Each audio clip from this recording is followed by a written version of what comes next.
বন্ধু। একটা পুকুরে 3টি মাছ থাকতো। খুব ভালো বন্ধু হলেও তাদের মধ্যে চিন্তা ভাবনা ছিল আলাদা আলাদা। ওদের মধ্যে একটি মাছ খুব জ্ঞানী ছিল। সে সব কাজ ভেবেচিন্তে করত। আর একজন খুব বুদ্ধিমান ও হাসি খুশি ছিল। কিন্তু 3 নম্বর মাছটি অপরের কথায় খুব বিশ্বাস করত। একদিন জ্ঞানী মাছটা দেখল দুজন জেলে পুকুরের ধারে দাঁড়িয়ে আছে। সেটা দেখে সে খুব চিন্তায় পড়ে গেল আর ওদের মধ্যে কথা শুনতে লাগলো। ঠিক তখনই সে জানতে পারল জেলেরা পরের দিনই মাছ ধরার মতলব করছে। সে দৌড়ে অন্য মাছেদের কাছে গিয়ে সেই কথা জানালো। সে আরও জানালো, আমাদের এখনই এই পুকুর ছেড়ে অন্য পুকুরে যাওয়ার দরকার, তাহলেই আমরা বাঁচতে পারবো। ওই মাছের খালটা ধরে চলো আমরা অন্য পুকুরে যাই। দ্বিতীয় বুদ্ধিমান মাছটি বলল, আমার মনে হয় না আমাদের যাওয়ার কোনো দরকার আছে।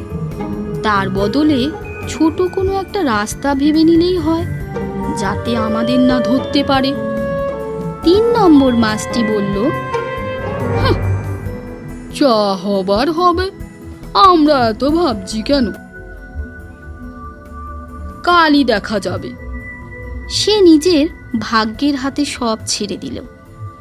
জ্ঞানী মাছটা কোনো ঝুঁকি না নিয়ে তখনই খাল ধরে অন্য পুকুরে চলে গেল। কিন্তু অন্য দুজন মাছ সেই পুকুরেই থেকে গেল। পরের দিন জেলে এসে যখন জাল ফেলল, তখন পুকুরের অন্য মাছেদের সাথে সেই মাছ দুটিও ধরা পড়ে গেল। বুদ্ধিমান মাছটি মরার ভান করে জালের ভেতরে শুয়ে রইল। আর জেলে দেখে তখন ভাবল মাছটি মরে গেছে। এই ভেবে তাকে ছুঁড়ে ফেলে দিল। মাছটি কোনোভাবে জলে ঝাঁপিয়ে নিজেকে বাঁচিয়ে নিল। কিন্তু 3 নম্বর মাছটি, যে নিজের ভাগ্যের উপর সব ছেড়ে দিয়েছিল, সে খাবি খেতে খেতে একসময় মৃত্যুকেই আপন করে নিল।